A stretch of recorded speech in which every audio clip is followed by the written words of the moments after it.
parked his car at a remote intersection and took a pair of new sneakers out of the trunk. He stuffed the drugs inside the shoes, tied the laces together, and tossed them up onto the overhead power lines.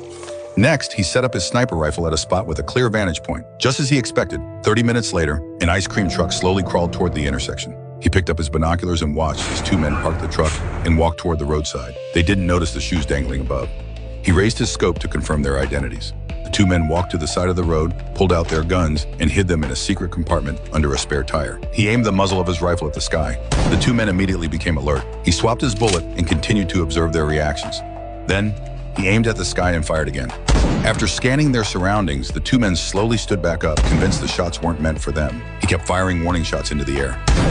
They figured it was just some hunter out on a trip and went back to stashing their guns in the hidden compartment. Judging by their gait, he could tell they had completely lowered their guard. He kept firing into the sky. The two men walked back to the truck, started the engine, and continued toward the checkpoint. He shifted his aim and targeted the shoes on the power lines. As he fired, the drugs slowly spilled out, coating the roof of the ice cream truck. He packed up his gear and drove to the perimeter of the checkpoint. The two smugglers were waiting outside the warehouse for the staff to inspect the vehicle.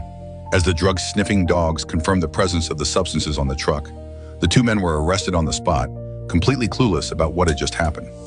After confirming the mission was a success, he rushed back to his post. A car pulled into the parking lot. The driver tossed out a package containing $50,000, his reward for taking down a rival's drug route. He remained expressionless and threw the money back. Then, the driver's boss arrived at the parking lot himself, urging him to take the money and inviting him to come work for his organization. What I did, I didn't do for you. Because he only lives for revenge, not for money.